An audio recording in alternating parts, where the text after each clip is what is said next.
As you may or may not know, my wife and I just got back from Vegas. It was a great trip. We ate, we drank, we had a blast. But then we got home and looked at the credit card, and I gotta say, it doesn't matter how much fun you're having, $25 for a drink is a ripoff. Frickin' Vegas. I hate getting ripped off, and so do the lads over at Harry's. They spent years watching the razor blade companies rip people off and said, no more. Not all heroes wear capes, my friends, and they want to prove that they're legit by offering you hot dogs a $13 trial set for just $3 at harrys.com/RTG. I've been telling you about them for months, and I'm genuinely proud to have Harry's as a sponsor of this show. I wasn't kidding. The plastic, futuristic-looking crap razors you get at the store are overpriced and they're poor quality. Harry's blades are crisp, clean, and classy. They're the kind of razor you'd expect your grandpa to have on his bathroom counter. And most importantly, they work. Shave after shave, they're so smooth, they're precise. I used to go through the crappy store blades all the time, but Harry's are built to last. And they're not just better quality than the other names, they're more affordable. And they deliver. Just set your schedule, and for as little as $2, new blades, shaving creams, lotions, everything you need, right to your door when you need it. I genuinely cannot think of a reason not to try Harry's. And I'm not just saying this because they're sponsors. They're the best shaving supplies I've ever used. Try them out, and if you're not happy, your shave's on them. And unlike the other subscriptions, they're really easy to cancel if you want to too, which is a nice bonus, but believe me, you're not going to want to cancel. Getting ripped off isn't funny. Switch to Harry's. Get started with a $13 trial set for just $3 at harrys.com/RTG. That's harrys.com/RTG for a $3 trial set.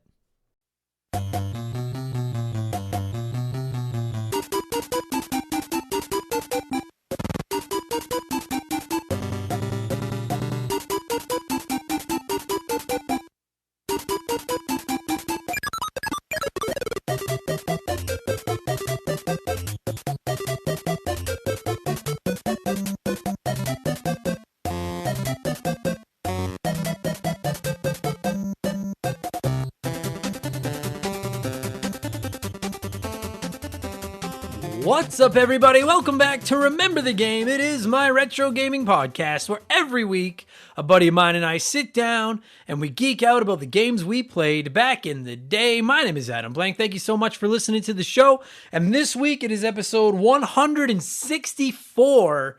And we're going to talk about that time that Nintendo decided Mario was a certified physician, or at least a pharmacist, or he was giving out medicine. We're going to talk the treasure that is Dr. Mario. As many of you know, I have an affinity for Tetris, and I loves me some puzzle games, and Dr. Mario might just be number 2 after Tetris. Not only on the NES, but just as a whole when it comes to these types of games. I love Dr. Mario. It's perfect.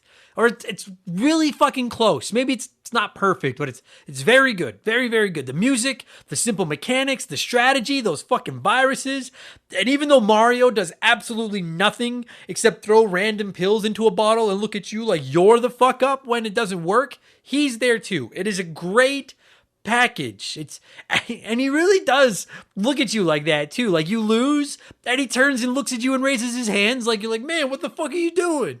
And he's like, you didn't go to Toad's Medical Academy, hey? And it's like, fuck you. First of all, it's Academy, not Academy, you goddamn fucking guy. Anyways, my guest this week is the gentleman of Remember the Game Industries, my buddy and fellow stand-up comedian David Ray. He's also the host of the Quantum Kickflip podcast, which is fun to say, and a dope show, and you can find its info in the description of this podcast. And we'll get there in just a minute, because speaking of info you can find in the description of this podcast, it's time for yet another edition of the Remember the Game infamous intro. Dun, dun, dun, dun, dun, dun, dun.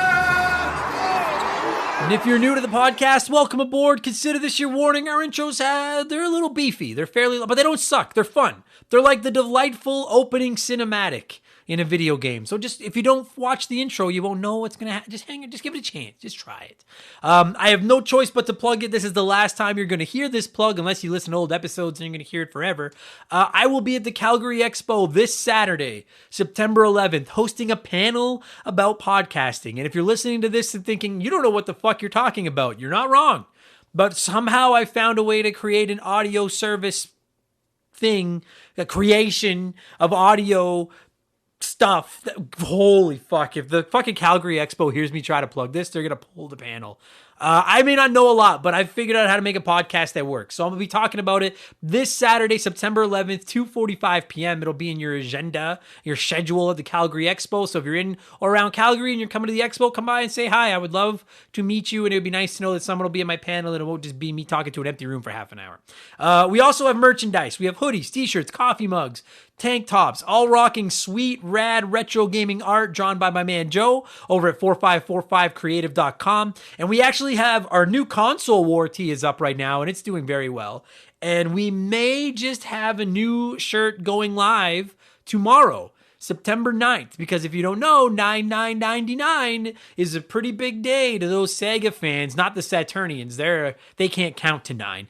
But you Dreamcast fans, 99.99 was a big day, and I know the Dreamcast didn't work, but its fucking memory is going to live on forever with our new Sega Dreamcast t-shirt. So hit up rememberthegamepodcast.com if you want to check out any of our merchandise. It's a great way to support the show, and I'm biased. I really do think it's some of the coolest looking video game clothing out there. Hang on, I gotta drink some water here. This is what I get for taking pills prescribed to me by a fucking plumber.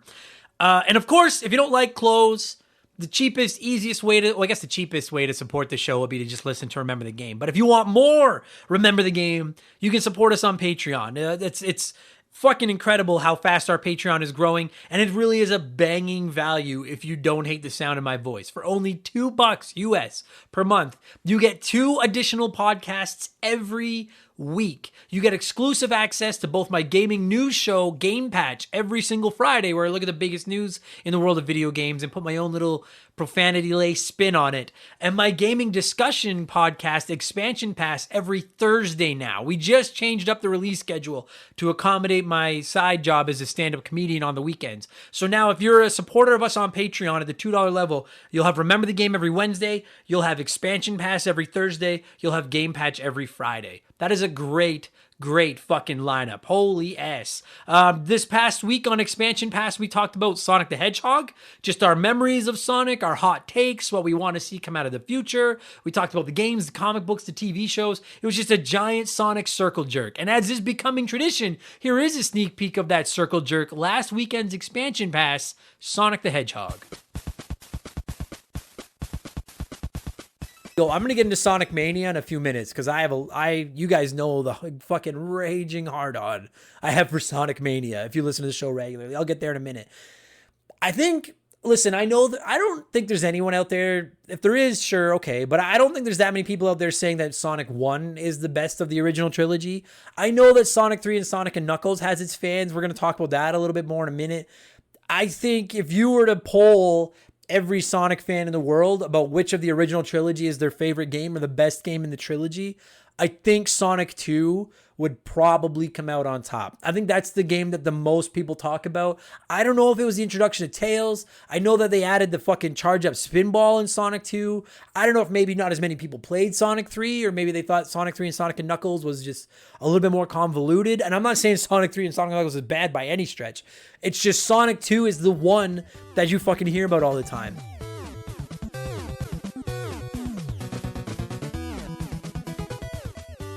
So that was last week's episode, and now for this week's episode, we're going to talk about stuff we miss about retro gaming. Because listen, gaming today is incredible, no doubt. I've said it many times, I truly feel like we're entering the new golden age of video games.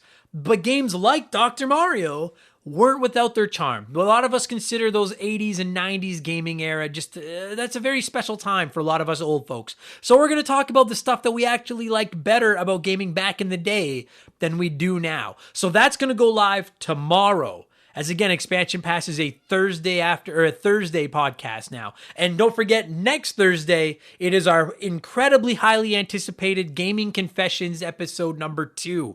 Last year, we did an episode about Gaming Confessions where you wrote in with your confessions and I judged all you for it. And to this day, it's probably considered the best episode of Expansion Pass we've ever done. We'll be doing another one next week. So again, $2 gets you instant access to all those podcasts, over 100 bonus old episodes, a couple of new ones every week. Plus, you can join our Discord. You get a chance to vote in our Patreon poll. You get the ability to submit comments to be read on all of our podcasts. You can DM with me, and you get a shout out and get to hear me mispronounce your name like I'm about to do to most of these people. A huge thank you to all of our newest Patreons: Hans Gruber, Dylan Flora, Jackson M, Joseph Oblivion, Craig Sutherland, Rob Sereno, Pat Mayaz, Dazja 1K1T, and Matthew D'Amico. Thank you all so much. Consider it a badge of honor if I mispronounced your name, and welcome to Remember the Game Industries, patreon.com/Remember the Game. Best value you can get for $2 if you like an idiot rambling about video games. I have a P.O. box. You can find the address at rememberthegamepodcast.com. Shoot me a letter, postcard, something. I'll shoot you something back. We'll be best friends. And you can find me on Twitch. If you go to twitch.tv and look for Member the Game, not Remember, Member the Game. I have subs turned off. I bowed out of the affiliate status. Not after your money. It's just a way for me to hang out and chat with our community. So follow me there. It's free. It'll tell you when I log on, and you can buy, tell me I suck, whatever you want. Ow, and I just hit the table with my fucking hand. God damn it, that really hurt. Fuck. That's enough blowing myself. Let's blow some of you. Fuck's sakes. I was having a good podcast too. It is our opening segment of the show. I read a few comments and questions from our Patreons, usually gaming related, but not quite always. And we call this segment Blowing in the Cartridge. Fuck, my hand hurts. He blows all right. He blows big time. That's it, honey. Get into the spirit.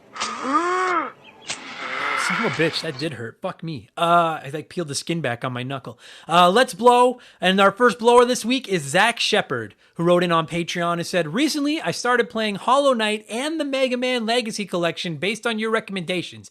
It made me think of all of the games I've never touched because I thought the sequels meant they had a real order to them, especially all those Final Fantasy games. I think a good expansion pass episode would be a best games to start with in a series for newcomers, which Final Fantasy is a good place to start. That isn't too hard or too complicated, which indie platformer will only make you pull out some of your hair, etc. Zach, thanks for, first of all, I hope you're enjoying Hollow Knight and the Mega Man Legacy Collection, because you have some fucking great video games. Two of my favorite, I guess the Mega Man Legacy Collection is like 6 of my favorite games, but those are some of my favorite games of all time. That's actually not a terrible episode. There are actually series that I myself have stayed away from for that exact reason, where I'm like, I don't want to play all these to fucking get in. And I think by and large, not all of them, but a lot of game companies are doing a pretty good job of making the level of entry pretty easy. Like Final Fantasy, other than if you're playing like Final Fantasy 10 and 10-2, or you're playing Final Fantasy 13, 1, 2, 3, by and large, you can just hop into Final Fantasy and play whatever game you want. I know that's just one example that you pulled up. But that's not a terrible idea at all. We should throw that on the poll this month, because that's another, not to sneak in another Patreon plug, but our patrons decide what our last expansion pass is going to be every month. And that'd be a great topic. Just for what it's worth, just to kind of put a bow on this, if you were to ask me which Final Fantasy is a good place to start that isn't too hard or complicated, I don't think any of them are not complicated.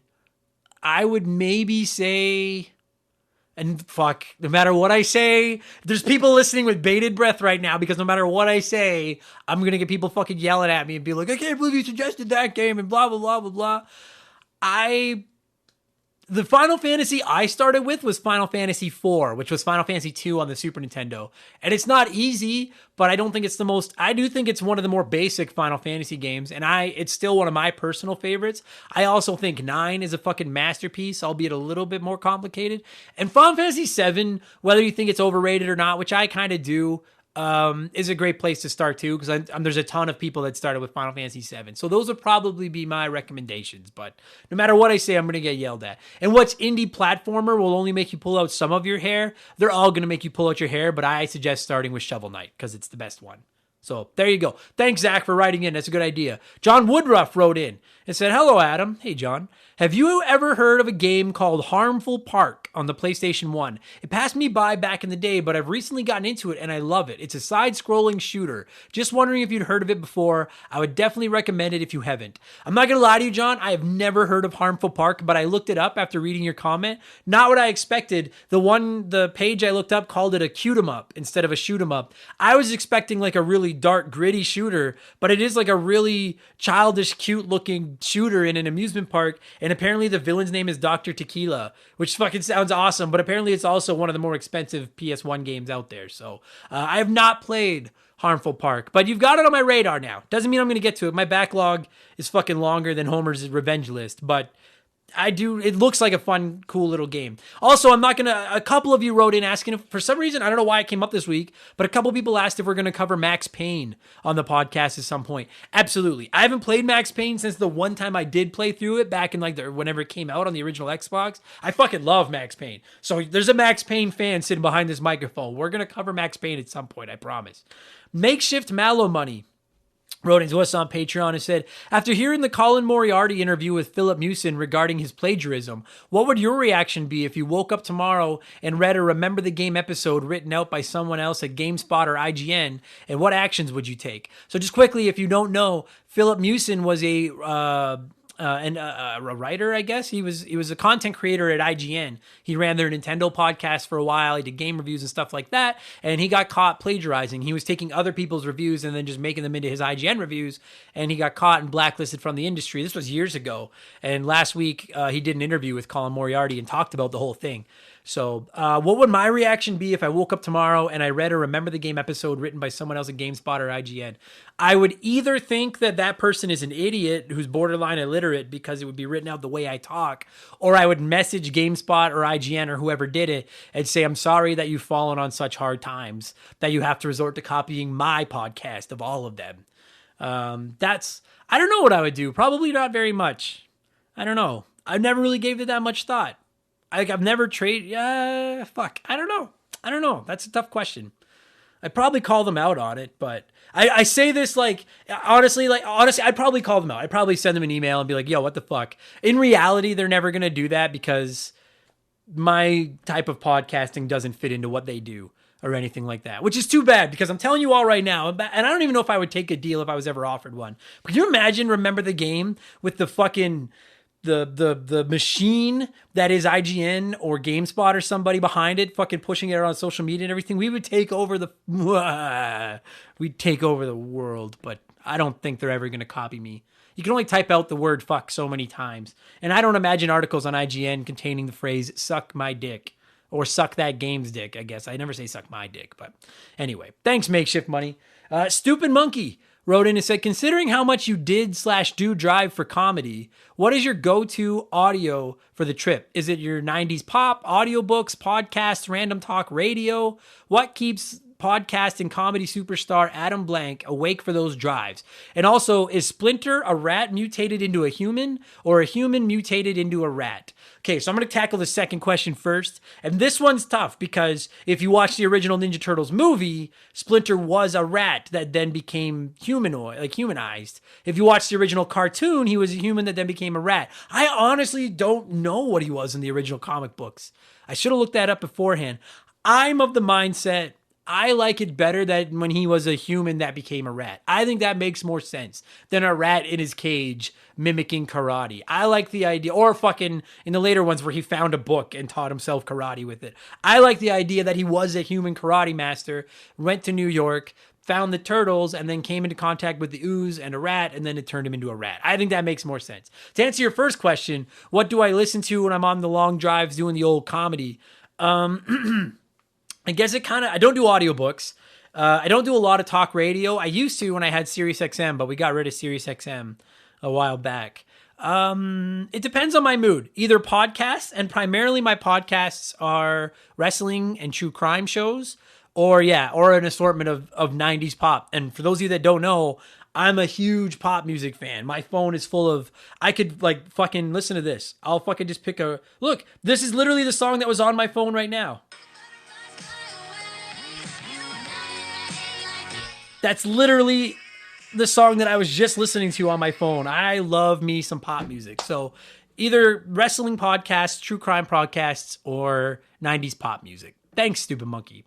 Trevor Sevenoaks said, hey, Adam, if you were dumped on a desert island, what would be your choices to take? You can take one arcade cabinet other than Miss Pac-Man, one console and 2 games, one book, and 1 CD to play in the CD player that happens to be there. What kind of fucking island do you have that could run all these things and just happen to have a CD player there? And where am I traveling that I had an arcade cabinet with me? That wasn't Miss Pac-Man. Holes in your story, Seven Oaks. All right. If I could take one arcade cabinet other than Miss Pac-Man to a desert island, I would probably go... It would either be the original Pac-Man or it would be Donkey Kong. I wouldn't do Ninja Turtles or Simpsons or anything because once you beat them, you beat them. So I'm going to say Donkey Kong because I would really like to get good at Donkey Kong. So I'll say Donkey Kong's my arcade cabinet. I can take one console and 2 games. I'm sure most of you are thinking I'm going to take the Super Nintendo, but I'm not going to because there's a lot of games on there that I've beaten so many times. And if I'm stuck on this desert island, I want something that I can play forever. So I'm actually going to take my... now I'm just trying to decide if it's going to be my Series X or my PS5. Because no matter which one I say, I'm going to get fucking yelled at. So, you know what? I'll say my Series X because I just like that controller a little bit more, I think. All right. I'll say my Series X. Does it either one, either PS5 or Series X. My 2 games are MLB The Show and Minecraft because those 2 games will keep me busy fucking forever. If I could take one book, it would be The Stand by Stephen King, which I just read for the first time last year and is probably my favorite book ever. And then one CD, I've listened to everything Blink-182 so many times. You know what? My one CD would be the first album from the President of the United States of America. That the self-titled album with Peaches and Lump and stuff on it. There you go. That would be my answers. What a weird fucking island. And finally, before we move on from this segment, it's letter time. It's letter time. And Captain N wrote in on Patreon and said, "Hey Adam, my son, 7 years old, wants to be a Twitch streamer. I'm all for him beginning his quest, but I don't know how to start. What is the method you use to stream on Twitch?" Now, I'm reading this, Captain N, to give you a warning.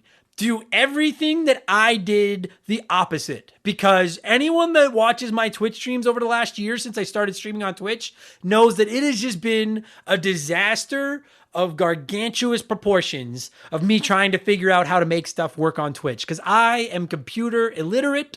I suck at all of this. All right. So I'm 1,000,000,000% sure there are easier ways to do it than I did it. Having said that, I learned how to make all this work from just Google and YouTube. So I would Google and YouTube and find better ways to do it. But in case you're wondering, my PlayStation 5, I actually just stream right off the console and don't use my webcam. Because every time I try to plug it into my fucking capture card, it just wrecks everything. But whenever I stream my Xbox, my Switch, or any of my retro consoles, I have an HP Pavilion laptop that I plug into my internet. Don't go Wi-Fi. I recommend, at least not here in Canada, our Wi-Fi sucks. So I have an Ethernet connection into my HP Pavilion laptop, and I use Streamlabs OBS, which is a free to download program. And then that program is where you build like your screen and you set up your audio sounds and everything. And then you can click go live on Streamlabs OBS, enter your stream information, like the name of your stream and stuff like that. And it'll put you on Twitch or wherever it is you're streaming onto. So that's what I use. And I have a capture card, which is a Foscomax 4K Ultra HD USB 3.0 HDMI video capture card. It was about $100 on Amazon. It is my second capture card. I used to have an AverMedia one, but it conked out after a couple years. Admittedly, this one that I'm holding in my hand right now, this Foscomax one, is pretty cheap as well, but it's a great entry level. Seems to work pretty good for me, so it's a great entry level capture card. I have just a cheap AverMedia webcam, a USB webcam, and I have a Blue Yeti USB microphone. And it all just goes into my HP Pavilion laptop, and then I use Streamlabs OBS to put it all up onto the stream. So I hope that helped. I'm 1,000,000% sure there's better setups and better ways to do it than the way I do it, but I suck with computers, and I'm frankly not that serious about streaming. I just do it mostly to hang out with you guys. So that is what has worked for me. Feel free to DM me with any more questions if you want. And if your son gets his stream up, feel free to DM me your son's channel, and I'll give him a shout out and plug it because that's awesome. The only other advice I would have, Captain N, is if your son decides to get into this thing, just let him know that, I don't know how you explain this to a 7-year-old. Maybe he understands it already. just make sure that he understands that, like, he's not going to have 10 million viewers right away. It takes time. Like, I have a following. Like, we get, thousands of downloads a day on this fucking podcast. And normally when I stream, I have about 24 people there. So it's just Twitch has become so congested. There's just so many people on there. It takes time. So just tell them, do it for fun, which I assume a 7-year-old, that's all they want to do is just do it for fun. And don't take it too seriously and just have a good time. I really do fucking enjoy it. So good luck. If you need any help, message me and let me know when he gets it up and running, and I'll make sure to give him a plug to Remember the Game Industries, all right? To the hot dogs, as it were. That'll do it for all the blowing in the cartridge this week. Thank you to everybody that wrote in. I much appreciate it. Let's change things up and get into our Smash Hit segment, the official game show of Remember the Game Industries. Play one, remake one, erase one.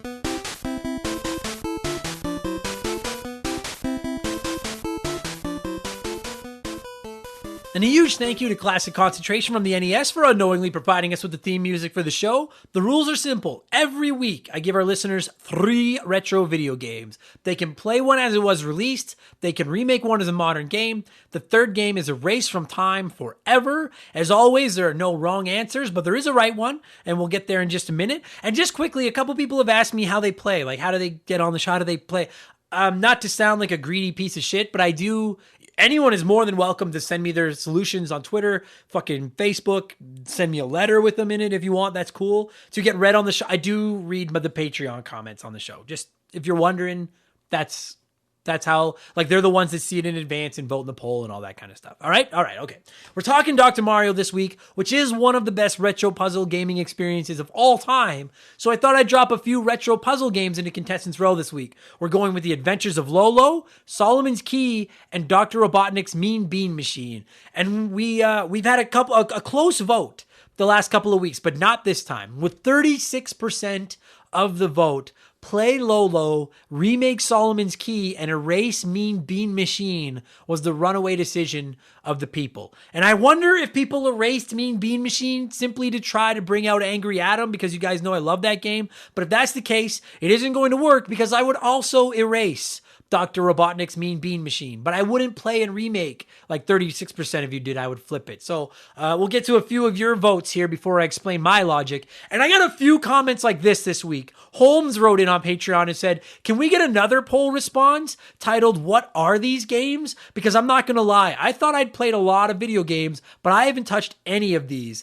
I guess I'm just an uncultured swine? Yes, Holmes, you are an uncultured swine, as are the rest of you that have never played any of these games, including Good A, who wrote in and said, Adam, you can't create fake games and make us vote on them. Listen, Holmes and Good A and all of you that wrote in disrespecting our contestants this week, there's only so many Super Mario World and Sonic 2s and Final Fantasy 9s out there. All right, I can't just pick the same fucking 10 big popular games every week and drop them on the poll and we fucking circle jerk each other around thinking about playing one, remaking one, and erasing one. I have to come up with themes. I have to come up with games that are on a similar level. I have to come up with games that haven't already been remade, and it's not an easy fucking thing to do. All right? So Holmes and Good A and every single one of you crumb bums that wrote in here criticizing my picks for play one, remake one, erase one this week, you're on double secret probation. Fucking locked, pinned, and loaded. Motherfuckers. You fucking swine. Fortunately, a few of you have some class. Lord Finish wrote in and said, oh yes, play Lolo. Great puzzle games, don't need no remakes. Solomon's Key, also great and could maybe be improved by some 21st century 3D graphics. And that last game, erase it. It's just some Sega shit. Fucking class.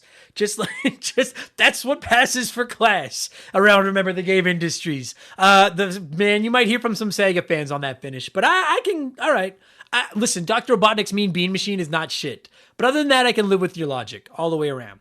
Joseph Oblivion wrote in and said, okay, So play Dr. Robotnik's Mean Bean Machine because it's fun to play and to say. You're right, it is. I rented it a few times as a kid and didn't really love it, but I've played it more recently and it is hella addictive. I haven't played the other two games, but based on some videos, I'm going to go with Remake Solomon and Delete Lolo. The rooms in Solomon just look more like my style of puzzle game, and although it sounds like Lolo is a good game, the character design is fucking weak. Just a blue ball saving a red ball? I know it was 8-bit, but come on. I can live with that. If you've not played, I'll tell you right now, if you've not played Solomon's Key or The Adventures of Lolo, I'm 90% sure they're both on NES Online on the Switch. They're both worth at least giving a glance. I really think they're both worth at least a glance. They're fun games. They really are. I will agree Lolo looks like a shitty Kirby, and Kirby looks shitty. So that Lolo is very shitty, but all right, fair enough. Adams Stank wrote in, fuck, I love that handle, wrote in and said, play Mean Bean Machine. It's the only one that I've played of the three, and if the Sonic the Hedgehog franchise is going to be remembered for one game, it should be this hunk of fucking shit. Don't change a thing. Adam Stank says, remake Lolo because it sounds like the song Lola by the Kinks, and erase Solomon's Key because the only key I need is the key to Adam's heart. Well, you know what? Adams Stank, when you come in here and use the handle Adams Stank, you're one step closer to getting the key to my heart because I quite enjoy my stank. Borrow wrote in, and I know I said your name wrong, Borrow. We'll get there. Borrow wrote in and said, I didn't play any of these, so I'll play Solomon's Key. The box art and title make it look like a hidden treasure. I'll remake Dr. Robotnik because it's the only character I recognize, and maybe the game can be salvaged with a remake. And then Lobo, kill off Sheriff Lobo. Nice pull. Something has to go. I hope you got the reference. I sure fucking did. I hope shout out to anyone that got that reference. And then Borrow did say, how to pronounce the name? It's Barrow. But some of my family pronounces it the other way, so it's up for grabs on how to say it. See, that makes me feel better when your own family doesn't know how to say your name. Then I don't feel so shitty about mispronouncing it. Barrow, Gabbo. And finally, Vigo the Butch said, I'd play Lolo. Gone through it a couple of times on the NES Online. It's the perfect game for the rewind function. Thank you, Vigo. Remake Solomon's Key. Played it a little bit, but the controls seemed to touch wonky. Erase Mean Bean Machine. I couldn't really get into it. Plus, there are other options that are way better in that style of puzzle game. And you know what, Vigo? I disagree with your order on Play Lolo and Remake Solomon, but I agree with the idea of racing Mean Bean Machine because Puyo Puyo has been done, which is all Mean Bean Machine is. Mean Bean Machine. That's hard to say, but it is fun to say. My choice, with 16% of the vote, was Play Solomon's Key, Remake Lolo, Erase Mean Bean Machine. And Angry Tick said they would do the same. Angry Tick said, play Solomon's Key. Never played it, but the comments here made it sound pretty good, and I'd like to check it out. Remake Lolo. I remember renting this back in the day, and I'm a fan of the stop and think type of puzzle games like this. I'm imagining a remake that can keep having new levels added through official DLC and even community-made puzzles. And then erase Robotnik. As you said on this past Sunday's expansion pass, it's just a reskinned Puyo Puyo. Other than the fact that you've never played Solomon's Key, Angry Ticks, you hit on exactly the reason I have the same logic. I personally would play Solomon's Key because I can live with any combination of it this month. If someone wants to remake Solomon's Key, that's fine. I actually kind of like that stupid game in the instances that I've played it. I just like Lolo better. So I'm going to remake The Adventures of Lolo because I like it more. So I want to see it remade and maybe get some DLC support and stuff like that, just like Angry Tick said. And then I'm going to erase Dr. Robotnik's Mean Bean Machine. And I like this game a lot. I've never hidden that. I've sang this game's praises from the mountaintops many times on this show. It was actually my introduction to Puyo Puyo, which turned out to be absolutely delightful. I love playing Puyo Puyo. But since then, Puyo is it's everywhere. I can just play one of those other versions instead. There's only one Solomon's Key. And I know I think maybe there's sequels, which maybe there is. Yeah, there could be sequels to Solomon's Key, but that's something the nerds at Retronauts would know, not me. So yeah, I'm gonna erase Mean Bean Machine. As always, thank you to everyone that played. That was fun. What have I been playing over the last week? And then we're gonna get into Dr. Mario. Frankly, not a lot. It's been really busy around here. I have been playing Spelunky 2 on my Switch. I actually streamed it the other night for a couple hours and just had fun with it. And I'm still playing through Final Fantasy X on my Switch almost exclusively. Those are the two titles that I'm playing, and I haven't played a ton of them. It's just been busy around here. I don't want to start anything else because I'm hoping to finish Final Fantasy X before Deathloop drops next week. And then Diddy Kong Racing for the Nintendo 64 just won our Patreon poll as of this morning when it wrapped up. So I'm actually going to be out picking up a copy of that this week. so I can slap that into the old N64 and finally see what all the hubbub is about when it comes to Diddy Kong Racing, which I'm really excited about playing. But for the last week, it's mostly just been Spelunky 2 and Final Fantasy X. So I have a lot to say about Final Fantasy X. That episode's coming before the end of the year. I don't know when, because I got to finish that game first. But I have some great things to say about that game, and I have some fucking horrible things to say about that game. And fucking spoiler, holy balls do I hate Titus.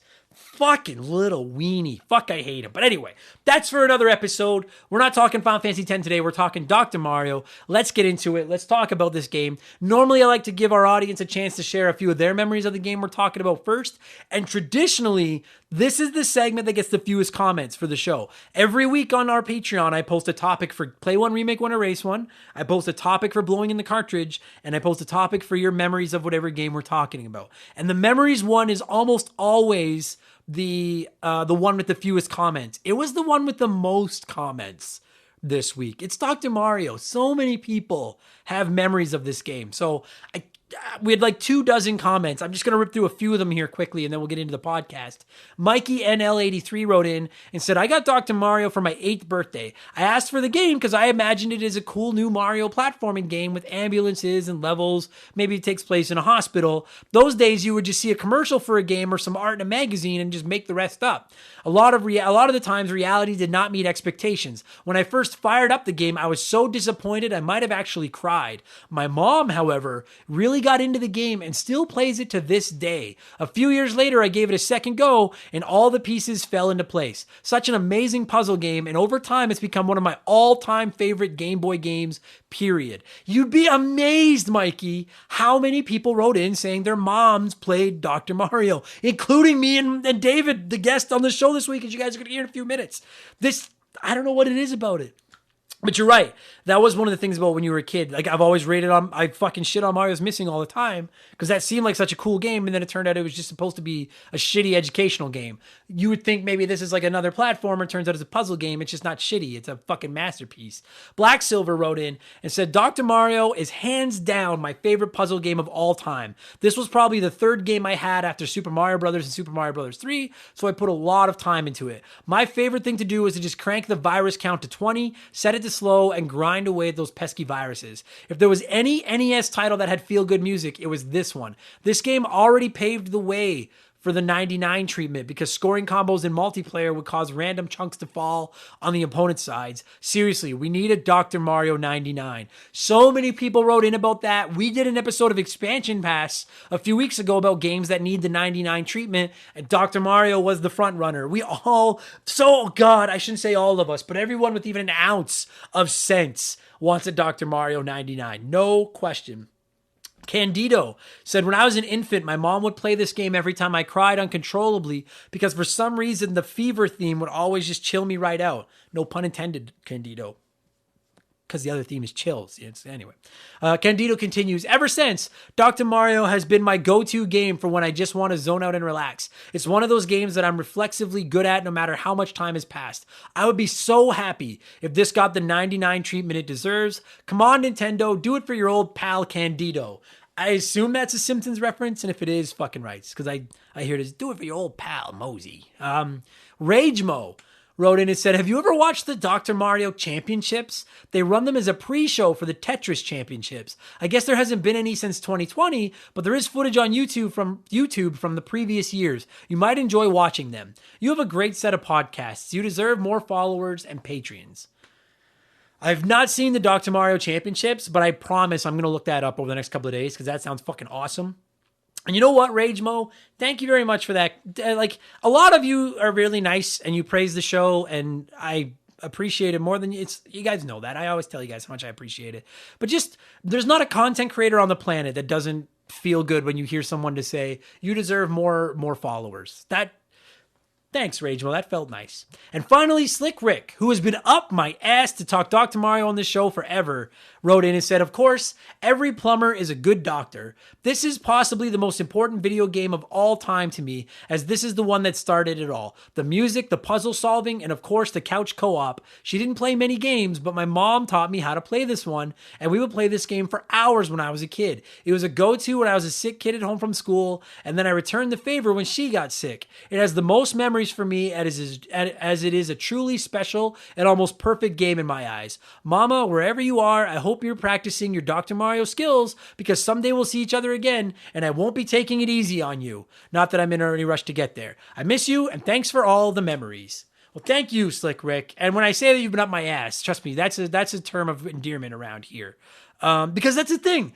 And Rick's not the only one. So many people wrote in talking about memories they had of playing this game particularly with their parents. David and I are going to talk about that in just a minute. Dr. Mario is a special game. And you know what? I was going to say, and I'll explain why, but I'll explain why in 3 seconds. I'm glad so many people are excited about this episode. Fuck, I love Dr. Mario. I'm going to queue up that. There's only, there's 3 songs. There's the title theme that kind of sucks, and then there's Fever and Chill. I've already played Fever. Now I'm going to play Chill, so I'll fade out for a second. And then when it comes back, we'll probably just play that stupid theme, the starting theme at the end of the podcast. But when I get sick of listening to Chill, we're going to talk about Dr. Mario, which originally released on the NES on July 27th, 1990. Fuck, we're old. Enjoy the podcast, everybody. Let's go.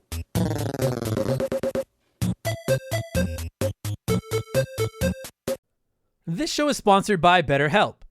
Everyone that listens to this podcast knows about our illustrious CEO, my dog Molly. But the other silent partner behind the scenes is my wife. And let me tell you, my friends, a 17-year relationship with another person that has to talk to and live with you is a lot harder to maintain than one with a dog. We've had our ups and downs, and as you all know, a relationship isn't all sunshine and rainbows. They can be a lot of work.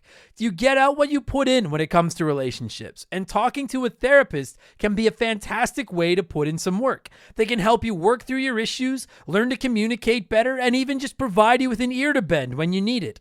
I've talked to my therapist about my relationships, especially when it came to my stand-up comedy career and how much I was away from home, and they helped me work on ways to keep my relationship strong even when I was out on the road.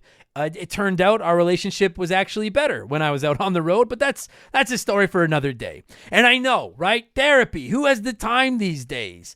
BetterHelp hears you, and they're making it easy. Fill out a quick form online, and they'll match you up with a therapist that suits your needs, and that'll work around your schedule. You pick the meet times, and you can get your therapy fix from anywhere, over video, phone, or just chat.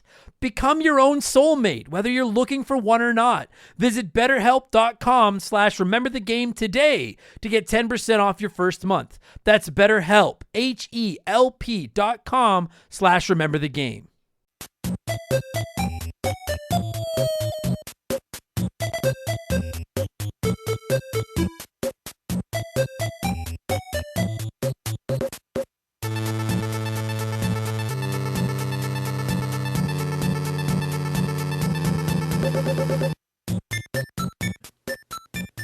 Okay, so joining me via the blank phone this week is the gentleman of Remember the Game. I love that fucking handle, dude. We have Mark is the former Hall of Famer, and my buddy Brad is just whatever shitty thing I can think of to my good thing, just to try to piss him off.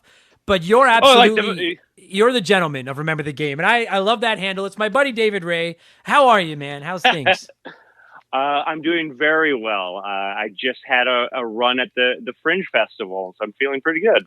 How was it? Busy? Big crowds? Relative. It was weird. It was a weird Fringe because I don't know if you've heard about this pandemic that's happening. Wow, it's having a big impact on this. Yeah. But the shows actually went really well, and it was a little easier because it was just a lot of local shows. Sure. It was all Edmonton people, and so.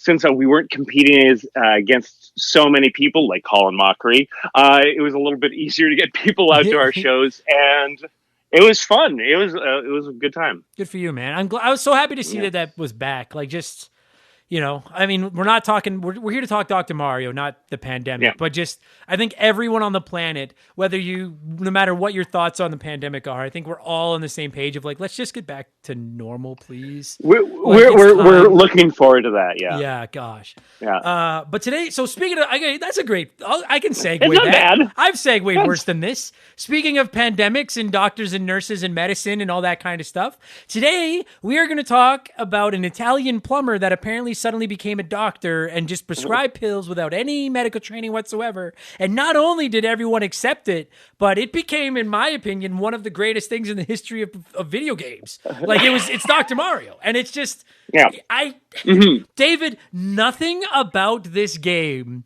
makes sense. Nothing should work. And instead it worked so perfectly that it makes you wonder, like, was the man just a doctor the entire time? Because Dr. Mario is magnificent, David. It's the only word I can think it's of. a good. It took that like Tetris formula, right? And like had that new gimmick to it. That made it like a new. You had to strategize and figure out how to do it. Yeah, it was great. It was fantastic. Like, I couldn't find a definitive answer while I was getting ready for this episode, but like, I have got to assume that Tetris, because Tetris was already huge by 1990 when Dr. Mario came out, and I don't think I've gone on record as saying, in my opinion, Tetris is the greatest video game of all time. Like the concept of Tetris is flawless. Anyone can play it. It's simple to figure out. Impossible to match. It's Tetris. It's perfect. It's a distilled video game experience. Yeah. Exactly. Right? Yeah. And it sells like it's the greatest selling video game of all time too. And I know that it's got a billion copies or versions, but like Tetris prints money. And I got to imagine the idea of Dr. Mario came from Nintendo looking at Tetris and being like, sure, we have Tetris. It's on the NES. It's the Game Boy, I think, owes its success to Tetris. But I have to imagine that Nintendo was like, we can make our own Tetris. Like, why don't we take that little fat plumber that everybody loves so much and make our own Tetris? I got to imagine that's where the idea for this came from. I have to. Maybe. Well, like, I mean, there was already Tetris on the NES, but like, I'm thinking one of the aspects of it would be like, hey, there's a market here for this style of game, this kind of like sort of a puzzle game. It's not like the other ones with a whole bunch of shooting and jumping and all this kind of stuff. It fills a specific niche. Yeah. Because actually, what brings me to one of my core memories about this game, which is this was the only video game my mom had ever played. Me too. Yeah. Yes. Go ahead. Yes. I love that. It was like the last video game I got for the NES before I moved on to the Genesis and all that kind of thing.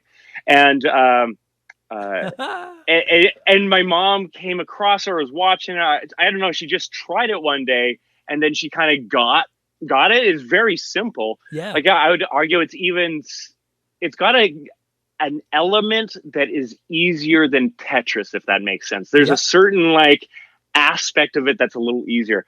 And my mom just globbed onto that, and it'd be like, I had stopped playing my NES. I was onto my Genesis. I was playing my Sonic 2s, whatever. And my mom still used that game for several. She just went with it for several months. Yeah, it's funny. Oh my God, it's crazy you say that. Like, my mom played Mario once or twice with me when I was little, but like, this is the only game I vividly remember her playing, like, borderline obsessively. Like, she would play so much of her Dr. own Mario. accord. Yeah, without us.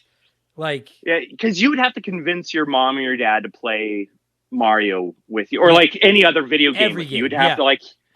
But this is like, you shut them once, and then they're off to the races on their own. And and you're right, because and we'll get into the nuances of it. Like, I think at its core, I don't know if I would say Dr. Mario is more complicated than Tetris, because I feel like once you've got Dr. Mario figured out, you've got it figured out. But I will say that, like, someone that doesn't play video games could pick up Tetris and figure out how to play it very quickly, but last like 2 minutes and be like, that was cool, but like, I'm really bad at that. Whereas like Dr. Mario, you go to those early levels where there's 4, 7, 8, whatever viruses in this giant jar where you've got so much room for error. It's not even funny.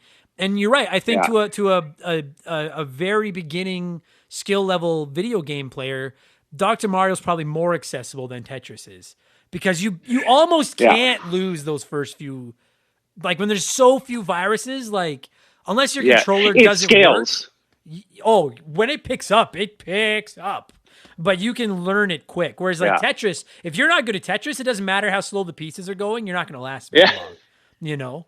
Well, well, and I think there's another key difference between Tetris and Dr. Mario too. Is like because Tetris, it's built upon the premise of essentially you try to go forever. You know that there is no end point to Tetris. Yeah.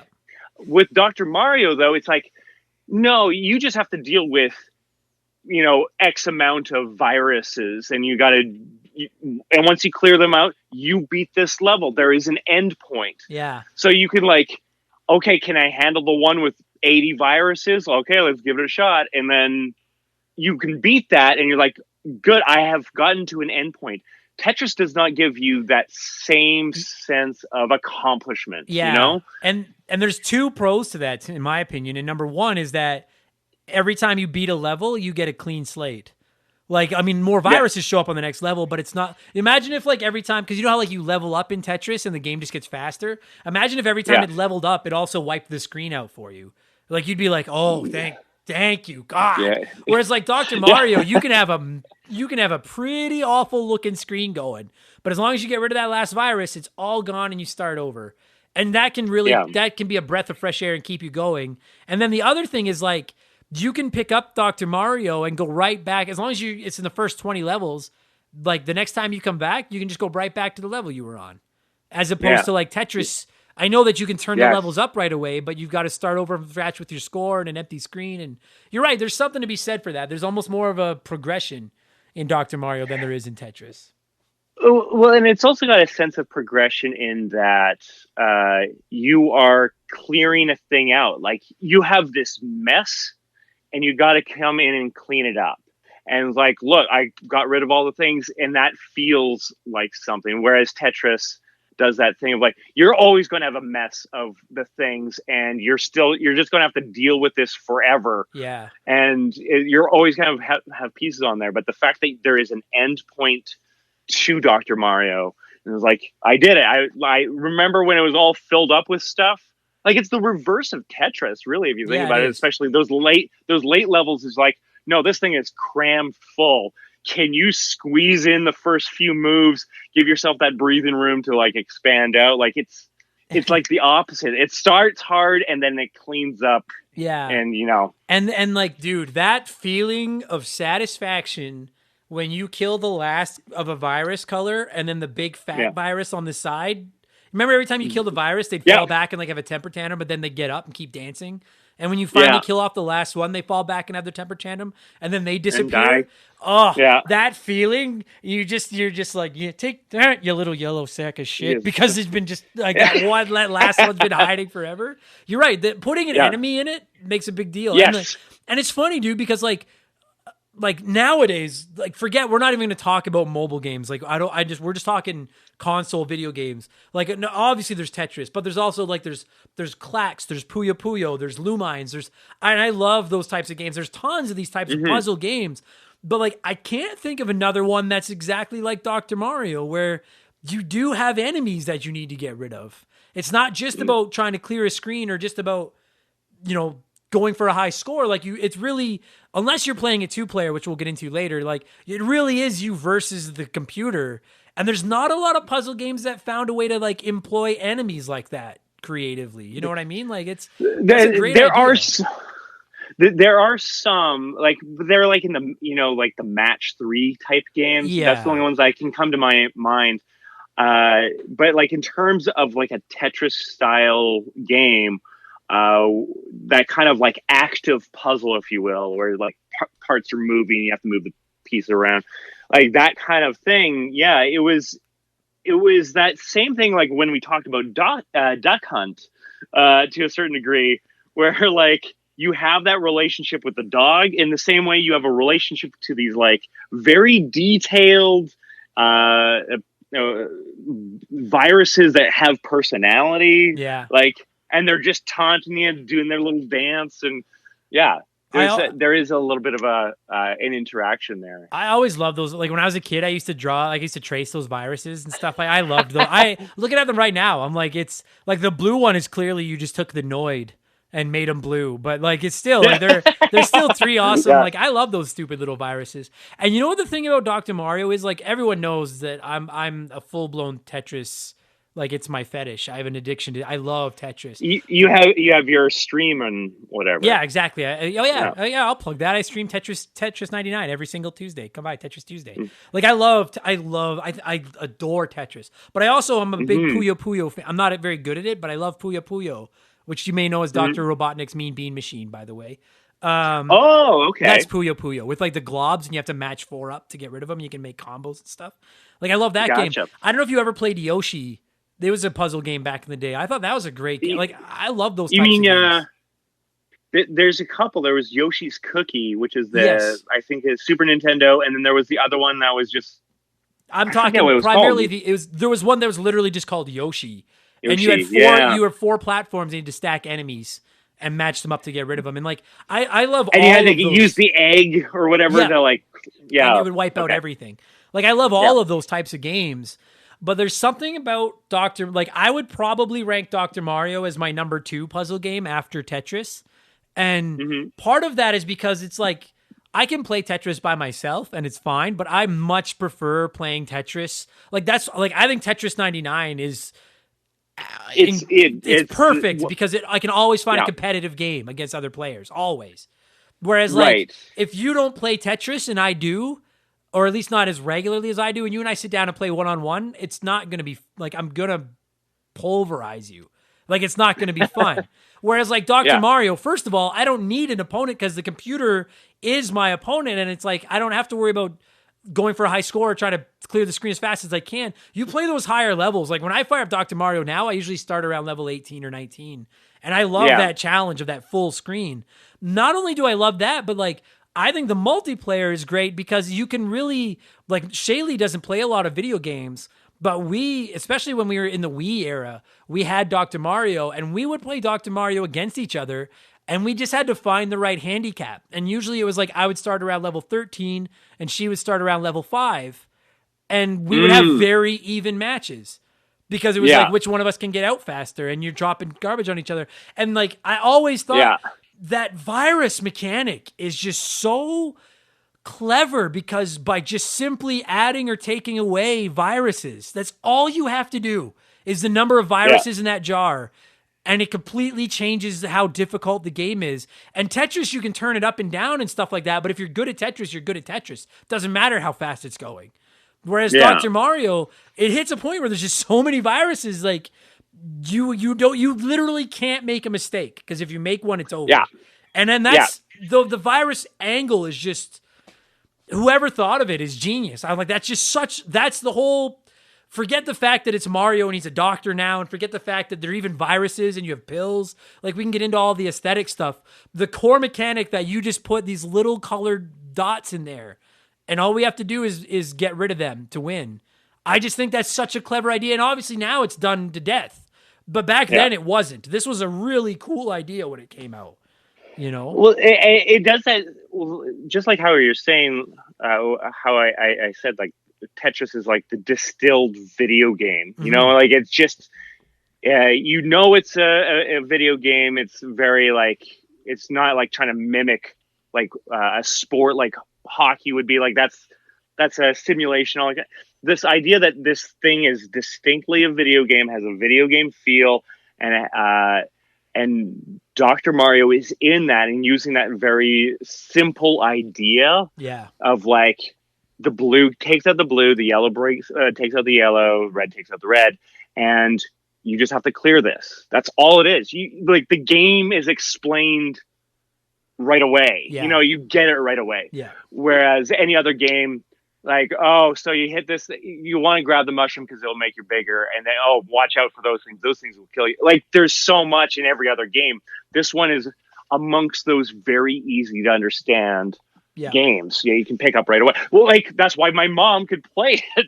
Because it was just straightforward. I like that there's not power up. Like, I mean, I've played later versions of the game where there are like some items and stuff. Like, I like that it's just a virus. Like, I like that there's literally not a single power up in the game. There's nothing you can get that like clears part of the screen or anything. It's just as basic as it gets. You know what? I was thinking this analogy. You know what it is if you stripped away the Dr. Mario and all the Nintendo-isms and you just made this game what it is. Like, the game itself is just a bowl of ice cream, and ice cream on its own with no toppings is still awesome.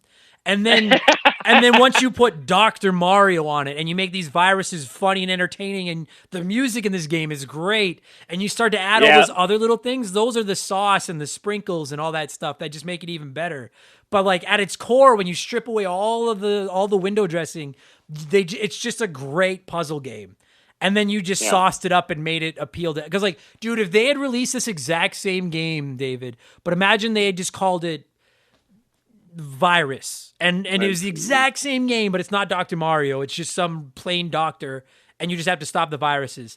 This game would have been a fraction of the success that it was, despite the fact that it would have been a genius game. You made a genius game, and then you took the most iconic video game character on the planet and slapped him on the cover. It's the exact opposite of Mario is Missing, where you took a crap game and sold it to us with the guy on the cover. You took a genius game and convinced us to try it with the guy on the cover, which is absolutely. Yeah, it was a really smart move, because you're right. This game would have just passed by without Mario. He is core to the success of this game, even though Mario is not what makes it great. No. And but I also think that it's one of the examples of a great late era NES game where it's like, you have like your Super Mario 3 and all that kind of stuff. But this is the one where it's like, they understand the limitations of the machine.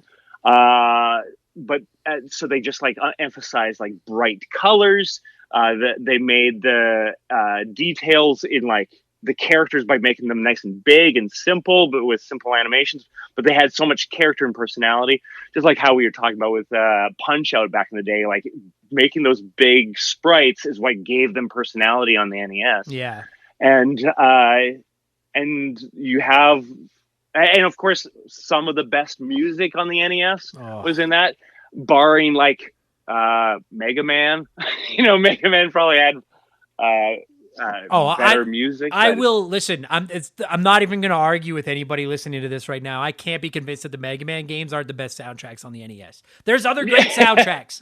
I'm not going to sit here and say there's not other great soundtracks, but the Mega Man games took it to a whole nother level.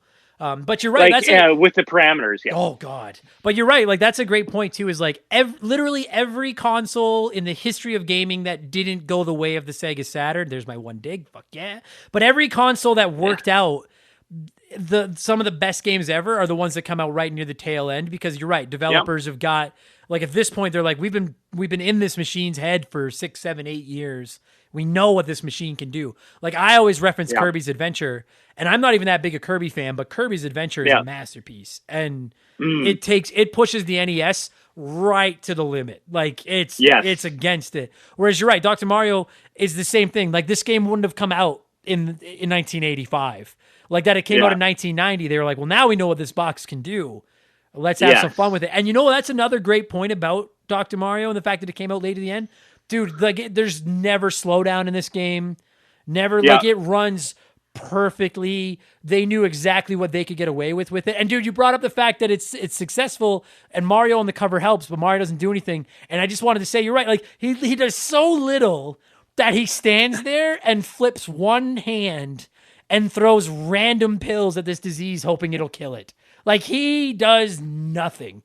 He brings nothing to the table here. Like I'm actually a little bit surprised, frankly, that they didn't base the viruses like they weren't Goombas or something like that. Like I'm a little shocked that they came up with the original virus designs instead of going to the well. I bet it was because I bet the idea, this is me guessing, that they came up with the mechanics of this game and like, maybe pills would be the whole thing. And then there's like the idea of adding Mario came late in the process. Agreed. Yeah. And to make this game, sellable. But I like that they didn't mess with that either, because I think that would have actually made it worse, because I liked you kind of connected the dots with like, a pill would take a thing. I can kind of conceive of that. If it was Goombas, like it'd be very difficult to make this. Like, what am I looking at? How does this work? Like, what are the how does a pill kill a Goomba? was conceptually happening. I mean, obviously, it's not the greatest medicine. Like, just because you think the sickness inside you is blue, don't just start eating a bunch of blue pills. Yeah. You will be eating crystal meth, and it's funny that you can tell this game's from a different time, and I'm not joking. Imagine if Dr. Mario as a franchise never existed. Just imagine, like, nothing ever existed. And then they came out with this game for the Switch. I have zero doubt in my mind that their lawyers would be like, yo, you need to insist that, like, you put something in there about, hey, this is just for fun. This isn't medicine. Don't do this. Like, don't take random blue pills or something like that. But you're right. Like, like, I'm sure they would have had to do that today. But back then they were like, no, it's of course this is how you kill viruses. It's fine. This is fine. And of course, Adam, and because they didn't do that, now we are in the place where people don't believe immunologists and think that you can just, take care of them. Yeah, exactly. Dr. Mario says, get your vaccine, kids. That's what Dr. Mario says. That's what but he didn't do that. But he didn't do it. Son of a bitch. Just throw a bunch of red and yellow pills at things. That'll take care of it. You know what the secret's like? I mean, the secret sauce to me when it comes to Dr. Mario is the viruses and the fact that you have enemies to go after and you have objectives. Like, of course. But after that, and I know that other games have done this, but like my personal favorite strategy element to Dr. Mario is the way that once you make a row of 4, whether it's viruses or not in it, any other leftover pills fall. And so, especially if you're playing it on the higher levels, not only is it a good idea to look at the virus below the virus you're killing or beside it, stuff like that, it's critical. You can't beat those higher levels without taking that. Like, I famously, and I talk about this all the time, when I play Tetris, I know where the piece that's coming next is going before it comes. I'm always looking at the piece that's coming next.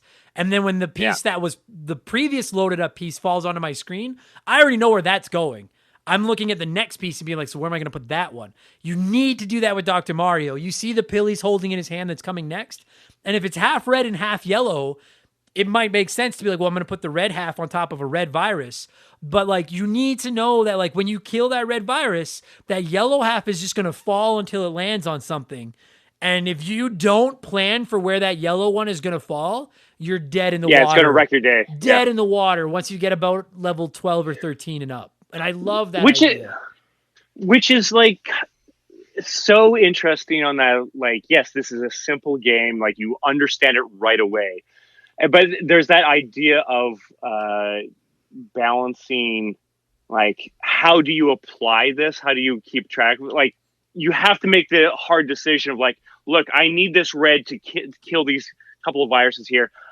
This yellow thing, it sucks. I guess I have to decide to put it this side and put it like, you're sometimes put into a hard position of like with the leftover pieces, you just have to put it somewhere bad. And that's an interesting dynamic where you have to, there's like a risk analysis that you have to do in these like later levels of like, what do you do with the leftover pills? Because sometimes there's not a great option. Yeah. I think that's an interesting dynamic. That's what sinks you on those high levels is like, oh god, it's the worst when you get like a yellow blue and all you have access to are blue and red viruses. And you're just like, I'm going to have to. So then what it becomes is like, dude, near like, and if I have a criticism of the Dr. Mario formula, I was going to wait a bit, but I'll bring it up now. It's in those higher levels, once you get about a third of the way down the screen, it actually almost becomes a little bit tedious because now it's easy. Because now you have time to think. And once you clear a path to the bottom of the screen, I always use the term of like, that's my garbage chute. Like if I have a pill I can't use, I stick it over there because it doesn't even matter anymore. It doesn't matter, yeah. And that's the one minor criticism I have of Dr. Mario when you can't help but compare it to Tetris. It's impossible not to. Tetris, you never have a garbage area. Like you've always got the whole screen matters. Dr. Mario doesn't. But you gotta remember that's because it's they kind of like are working on the opposite idea. You know what I mean? Yeah. One, you're trying to like just kind of maintain and yes, you're eliminating stuff in Tetris, but you're always going to have stuff, and you're just trying to set up the perfect scenario to get your Tetris in. Meanwhile, Dr. Mario is the opposite, where you're just trying to clear the screen. It is different. Sometimes you clear that screen, and then it looks like a bomb went off. But you're like, it doesn't even matter. I found a way out of this, so shut up. Like, I got rid of all the viruses. This actually brings me up to another idea, because like one of the things, if you needed to, like, you have this stray yellow that's blocking you to getting the red virus or whatever, so you have to send more yellow things to eliminate all the yellow pills, right? If you get 4 yellow pills in a row, it eliminates all of them. Which brings me to another piece of terrible medical advice that you should not follow from Dr. Mario. Just because you took a bad pill, your solution is not more of that bad pill. Chase it with more of the same pill. Sorry, you have an overdose? Oh boy, just have more. Take more. That'll do it. If you take more, they'll wipe each other out, and then you'll be fine. But you know what? It's like, fine. Don't worry. I not only do like I really think that like outside of the viruses, the secret sauce of this game is the way that the other half falls. Because if you're good at this game, dude, the combos you can line up, and this is where I love the combos. Like Puyo Puyo is basically Dr. Mario without viruses, because you get these blobs of 2 different colors at a time, or sometimes they can be the same color, like a 2-sided pill. And when you make a combo of 4, any blobs that are left over with space to fall will fall on their own. And the key to getting good at Puyo Puyo is to set up those huge combinations. And dude, you can do that in Dr. Mario like dominoes. Yeah. And there's nothing like killing a virus in Dr. Mario. Like, say you have a red virus with 2 red dots on top, and then you have a red-yellow pill. You drop the red half on top of that red virus, it wipes it out. The yellow falls onto a yellow virus with 2 viruses on it, wipes that out, and then maybe one of the yellow dots in that stack had a blue on the side, which falls down. And that's the key to getting good at this game, is mastering those combos. And it is so undescribably satisfying when you line them up properly. It feels, and then it plays that little dun, dun, dun, dun, dun, like that little sound, and you just want to be like, goddamn right, I'm a doctor. Like, flex. It feels so good. I love that mechanic so much. It's definitely just pure dopamine when that you do that it combo. Really is. Yeah, it's so good. Which I feel you don't get that experience in Tetris. Agreed. The only one that happens in Tetris is when you actually pull off a Tetris, where you wipe out 4 lines at once, and it's like, it's not the same. No. It's not the same where, like, because it's straightforward how you would set that up in Tetris. In Dr. Mario, it's a little bit like there's a little bit of luck. Like, not a lot. There's a little bit of luck involved, and as well strategy and setting up, taking the time to set it up. Because sometimes if you want to do that, it's the more arduous way of doing it, because you're like setting way more things up so it can all fall. Yeah. But it's cathartic when you can pull it. It's like dominoes. It's like a yeah. And I do agree with you. Like, as much as I adore Tetris, the one thing that Tetris is missing a little bit is those. There just isn't. You can do, like, listen, people that watch my streams have seen it. Like, I pull out some pretty wild combos, because I always play Tetris in a strategy where I try to leave not a single row column where I make Tetrises, but a double row column, because then I fill the screen up to the top, and then I just rock out these combos where it doesn't matter what piece comes down, I'm making more lines and working it down. But that's not nearly the same as one single pill triggering 4 or 5 eliminations in Dr. Mario. And like, and when it comes back to the multiplayer aspect of the game, which I think is outstanding, that's how you hammer an opponent. Like in Tetris, you clear more than 1 line at once, you drop garbage. In Dr. Mario, you clear combinations, and then you drop, like, it drops little half pills on the other player's screen. Dude, those little half pills will wreck you so much harder than any garbage you're going to get in Tetris. So much harder. Because it's putting it randomly. Like, it throws it randomly. It doesn't care. There's no way to control it. You're just going to have to accept it. And it's... And when they drop on your screen, it's not a simple matter of just making a line to get rid of them. It drops a single yellow on top of something. You need 3 more yellow blocks to get rid of it. Yes. And dude, It's a process to get rid of it. It can butcher a combo. It can butcher your whole screen. It can ruin everything.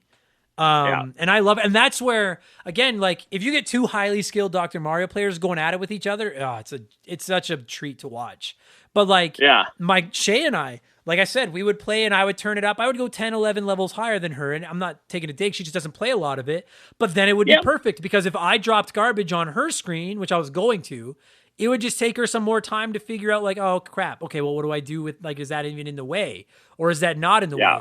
And then if she figured out how to drop a combo on me, I was playing it on such a higher level that I was like, there's zero way that can't screw. The only way that's not going to screw with me. This is a crisis. Yeah. This is a crisis now. The only way it's not going to wreck me is if I get lucky and it drops a blue pill on a blue virus, which doesn't happen very often. No. But yeah, like I actually would go as far as to say I think that the 1v1 play in Dr. Mario is better. It's superior to Tetris's 1v1 because you can balance it out no matter what. Yeah. I mean, Tetris would be like the fact that there's a Tetris 99, like that makes sense. You could not do that with Dr. Mario. I do not think you could do that effectively with Dr. Mario in the same way. We have been talking on this show about a Dr. Mario 99 for so long, and I want it in the worst way because I love Dr. Mario and it'd be so much fun. But I do think that you're right. It would be, oh my God, it would be hard. And it would just be a matter of I don't know how you would balance that. I don't know. I don't think you can do it. The first one to Tetris is more pure. I think the first one to send a combo to somebody else's screen in Dr. Mario. Like if you were able to send a combo to somebody else's screen in Dr. Mario 99 early, that would be it. Like it's Tetris, you can get hammered early and you have a way to come back from it. Dr. Mario, they'd have to find a way to neutralize it because otherwise, dude, like I've played Tetris 99 where I have so much garbage coming into my screen that the entire side column showing me how much garbage is coming is full. But as long as you keep making lines, you neutralize it and they don't drop garbage until you stop making lines. Whereas like, dude, if someone hammered you like that with like a 6, 7, 8 line combo in Dr. Mario and it dropped 7 or 8 random colors onto a screen where you were 3/4 full of viruses, you can't come back. It's impossible. That's it. You're done. Yeah. Well, and especially if it's with, 98 other players, like the chances of you getting stuff increases exponentially, right? Like it's going to get out of control. Oh, that'd be so much fun though. God, that'd be fun. I don't want to say it's impossible, but I would like that. I could see that being an immense challenge from a programming. It wouldn't be easy. That's for sure. Yeah. Dude, I wanted to ask you, I remember it took me a long time. I remember the first time I realized that you could make lines horizontally to clear viruses, that they didn't have to just be 4 on top of each other.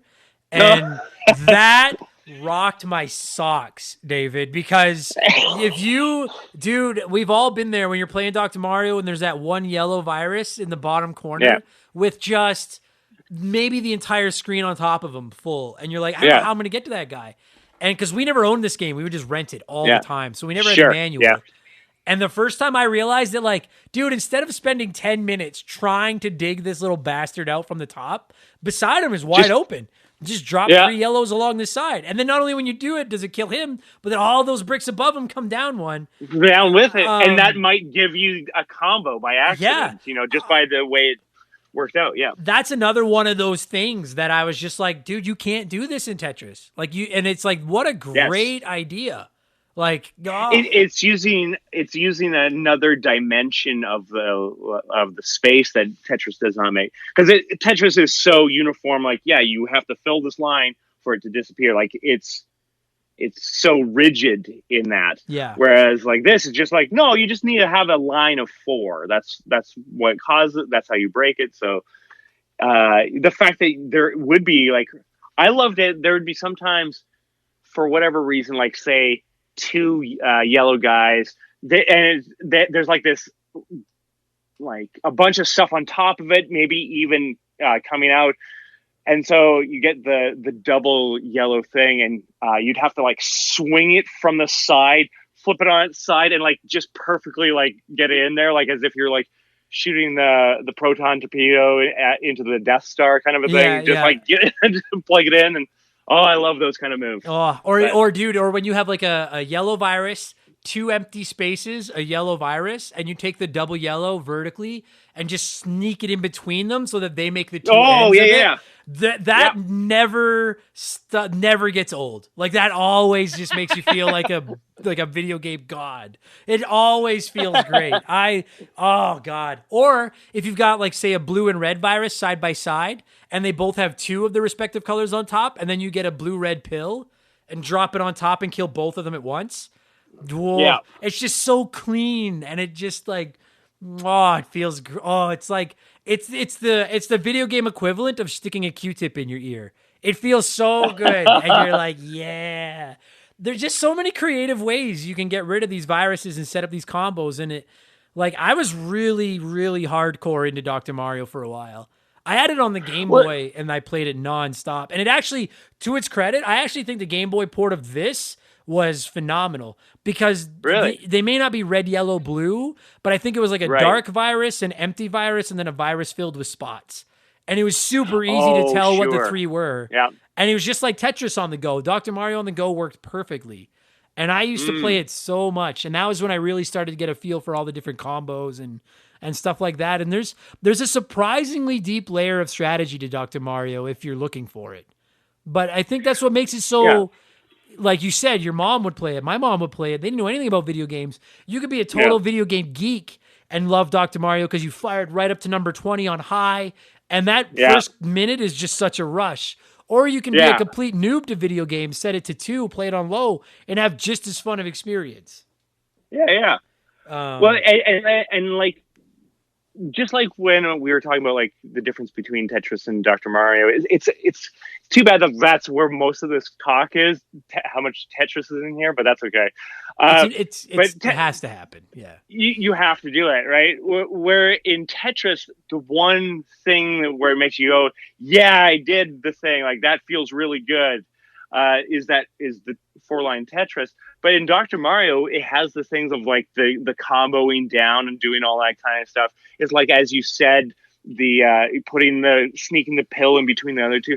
There's so many more mini dopamine hits of like, I pulled that thing off, or I pulled that thing off, and it comes more like frequently. I feel like those kind of moments in Dr. Mario. You know what else is about Dr. And you're right, like the starting off on those high levels, like I feel you can't do that in Tetris, like because it's such a slow burn, right? You build up. Oh yeah. And even if you start out higher level on Tetris, it's more of a mess. I don't know.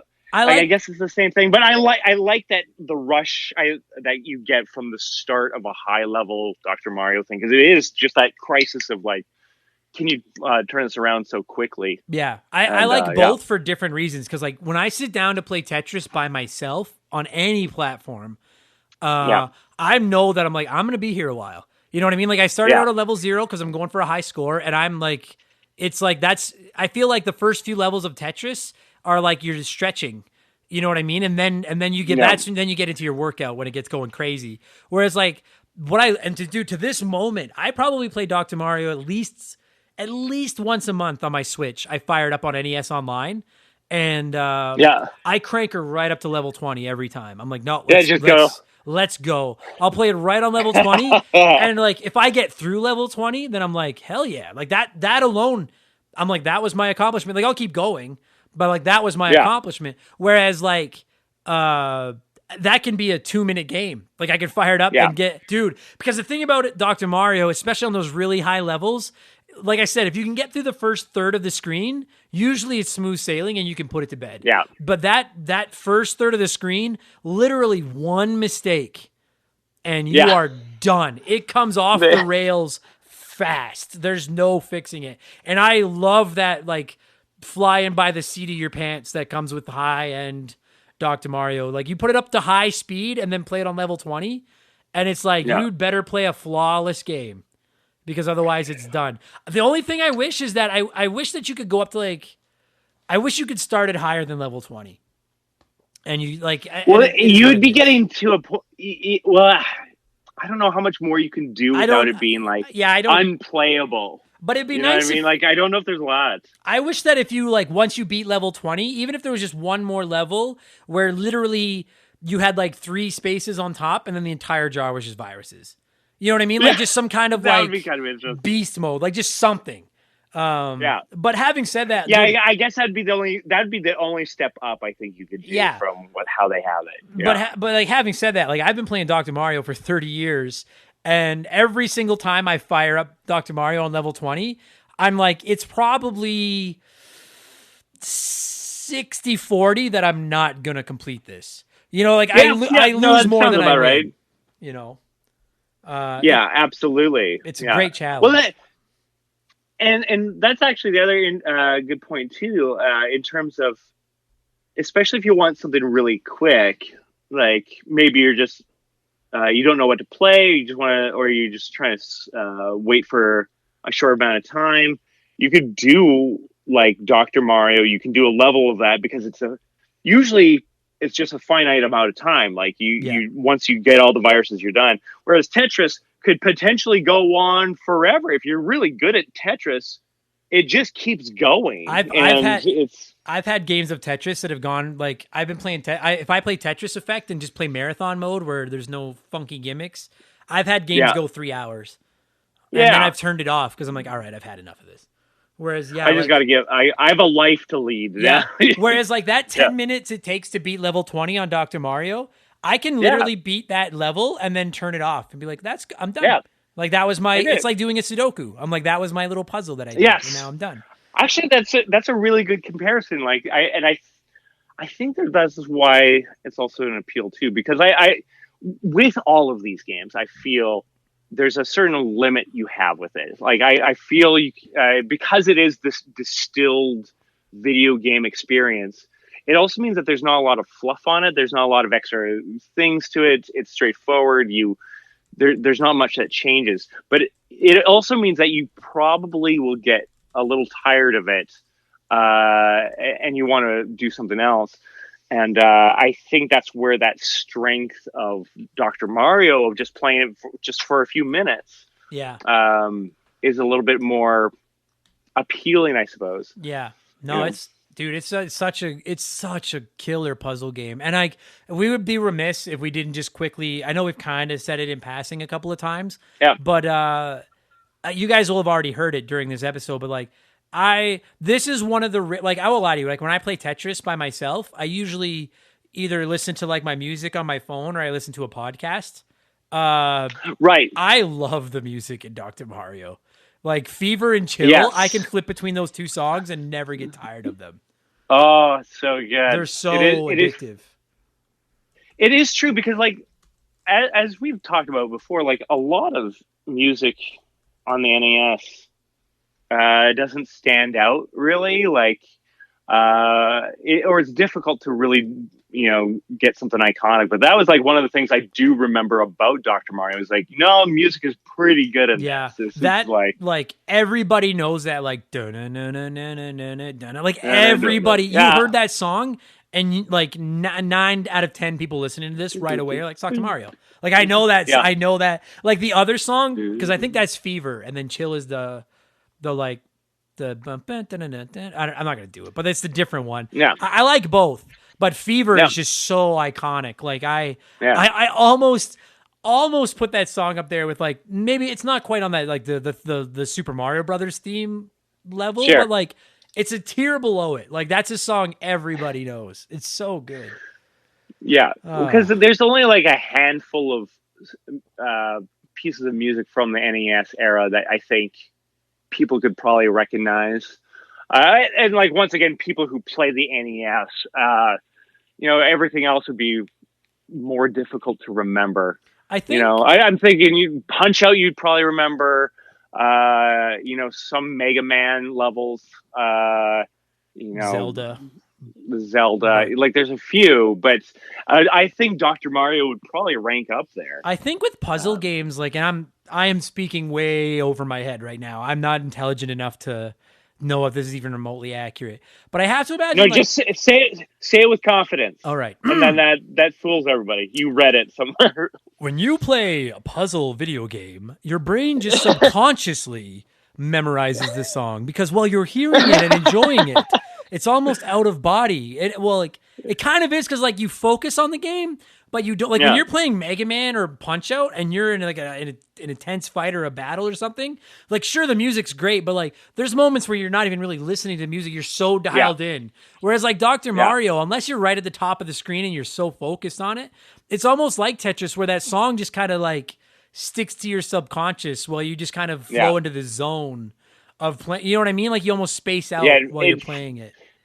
Yeah, it fits in with the experience really well. Yeah. Yeah. I love it. One criticism, we're going to wrap this up in a minute. I wish when you played 2-player, the second player was Dr. Luigi. That's a big sticking. That always has irritated me. I feel like this was the first time they really threw shade at Luigi, and it was far from the last, where they were just like, nah, forget him. You know, I have a theory. This is my theory. I actually think that Luigi's the only plumber. He's the one that's back in Brooklyn, fixing the toilets and running the business. Meanwhile, Mario's like pretending to be a doctor, having his midlife crisis as he like, I'm going to play tennis now or whatever. Like, he's doing that a lot more often than Luigi is. I like it. Yeah. And, dude, Mario is Homer at this point. Like, there's an episode of The Simpsons. There's an episode of The Simpsons, and I don't remember which one it is. It's not one of the great episodes, but like Homer. No. He lists off all of his jobs or whatever. Carl looks at Lenny and he's like, does he still work here? Like talking about Homer because he's always just got these other random jobs. That's Mario at this point. Yeah, you're right. Luigi's like out busting his ass and Mario's just running off doing all these stupid zany, I'm going to be this now. Like he's Homer. He just has these like all these weird new fucking jobs that he decides they're his now. But I bet Luigi had a thriving plumbing business, and Mario is like down on his luck because he was eating just any mushroom he came across, and it was like, you need to get your life together. And then and Mario just like sees Luigi takes him under his arm, like, yeah, join me, you can help me be a plumber. And then once Mario got back on his feet, then his manic energy just overtook him, and then led him all over the place. Yeah, we could do a whole episode about the theories about Mario and Luigi. But I got to be honest with you, man. Like I know that like it's not even like, so David and I are both comedians, and like in the comedy business, like there's a term called like hack and like hacky jokes, and what it is just making a joke that like everyone has made. Everyone has made, yeah. And I know that he's not really a doctor. Like, I understand that it's kind of a hacky video game joke that, like, we've all said, and it makes no sense that they decided that Mario's a doctor. Quite frankly, I don't think he should be in Smash Brothers.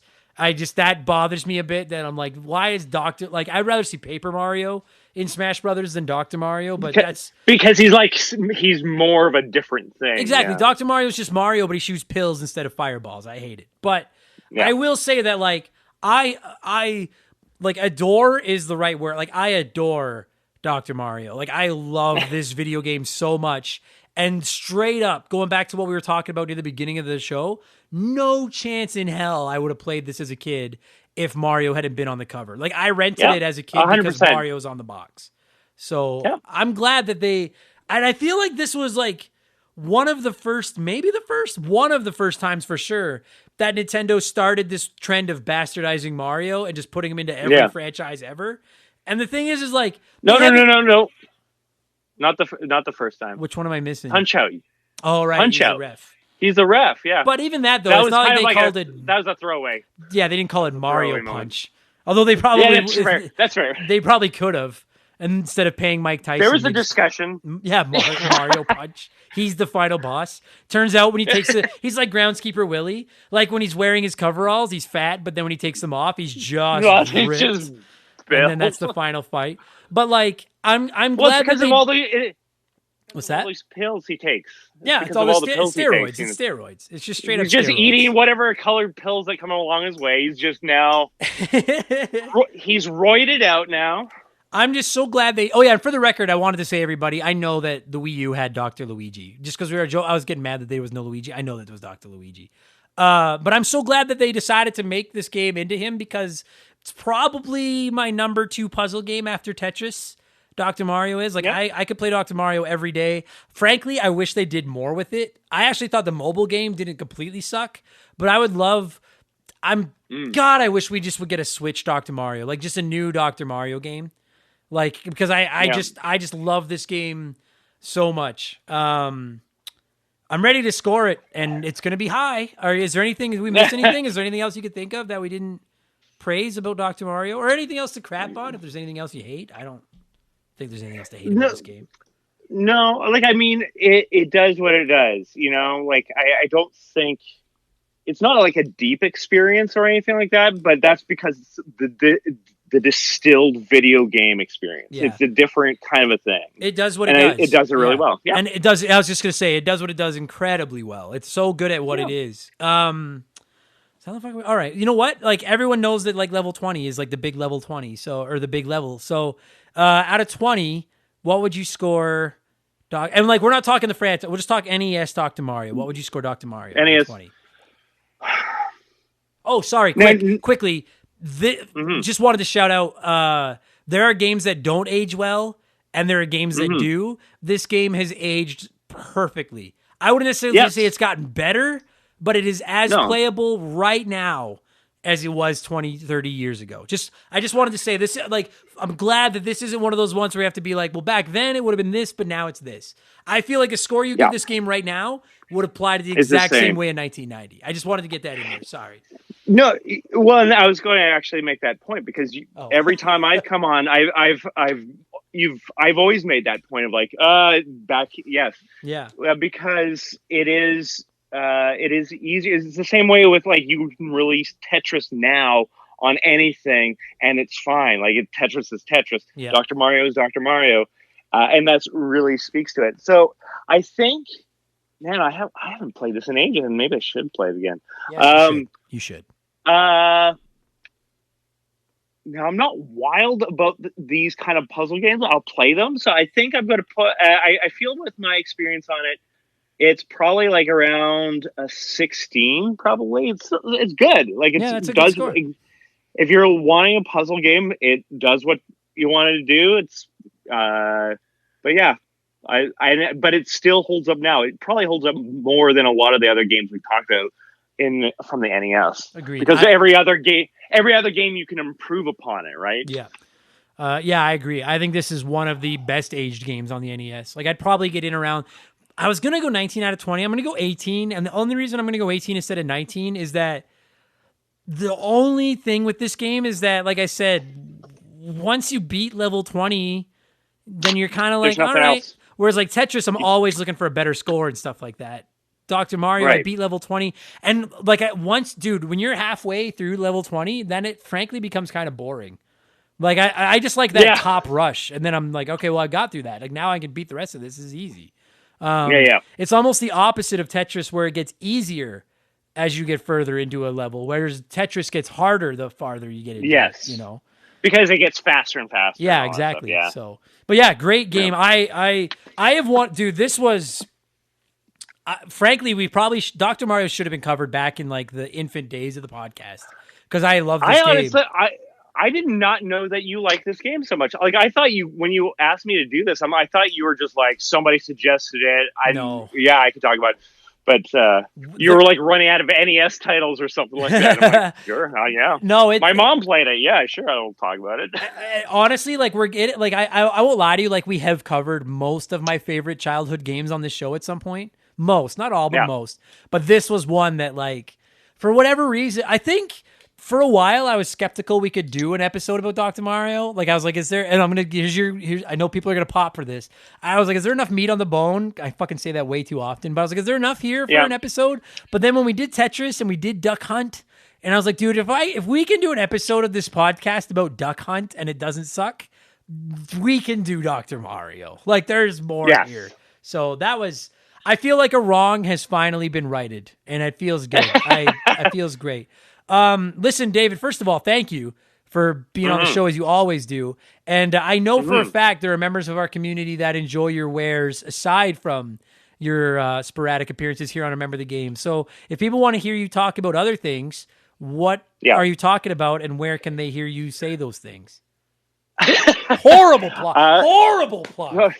Horrible. Salesman, Just- I am not. But what else? What's your other horrible podcast? lob? What's your other? Yeah, it was. Yeah, it was. Yeah. So I am a part of a sketch comedy group called The Debutantes, and we are doing an actual play of a role-playing game that's coming out soon, made by an Edmonton game designer. The game is called Slug Blaster, but the podcast itself is Quantum Kickflip, and the premise of it is it's set in 1999, and it's about teens that are sneaking into other dimensions to have all sorts of wild adventures. Like, for instance, one of the adventures that we've done is like the kids sneak into like this music festival several dimensions over, where, you know, like, what does that look like there? And, you know, sometimes we are sneaking and trying to steal something from this like weird jungle planet, whatever. It's just, it's like combining, I don't know, like Tony Hawk Pro Skater with like, what'd be a good, like, kids that sneak and do rapscallion things? Animaniacs? Yeah, Maybe- maybe go. like I was make thinking us- too, and I was like, I was gonna be like South Park, but I was like, you guys aren't fucking nearly as rough as South Park. But Animaniacs is we're a not- great pull. That's a great pull. Yeah. We have it's a lot of fun.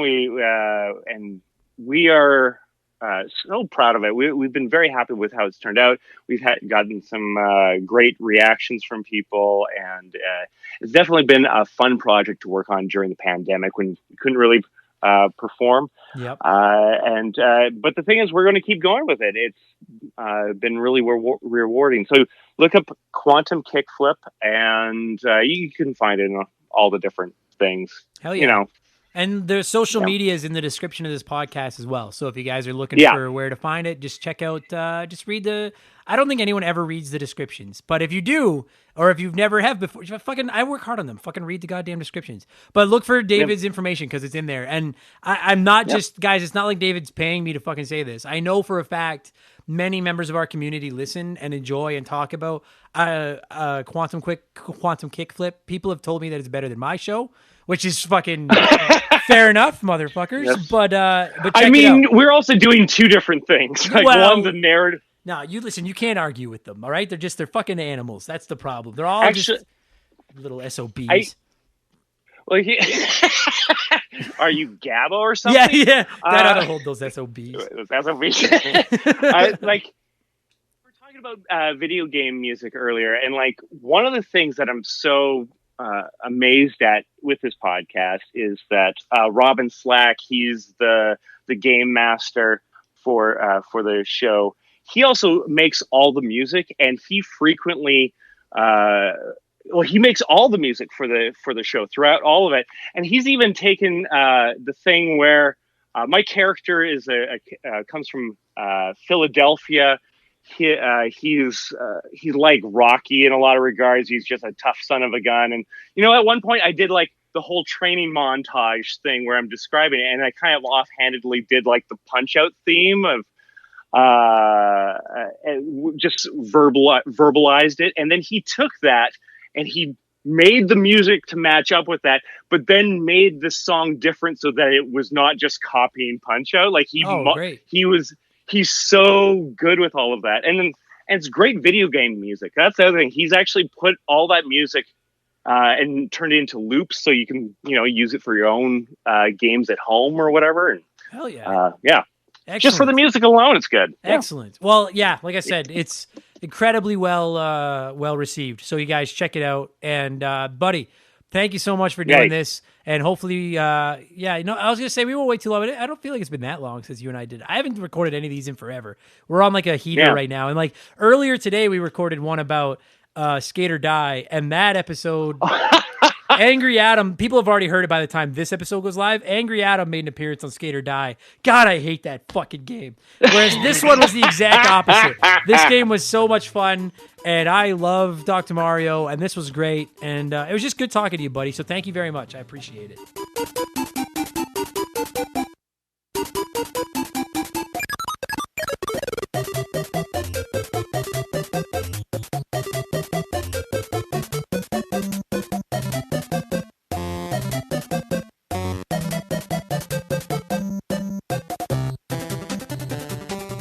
that's going to do it for this week's episode. David, thank you so much for giving me a call and talking Dr. Mario with me. And to every single one of you nerds listening right now, thank you so much for giving us a chance. Whether this is your first episode, your 164th episode, whether you support us on Patreon, or you've let us a good review, or you just ignore me altogether and secretly just mooch off my podcast library, I don't give a fuck.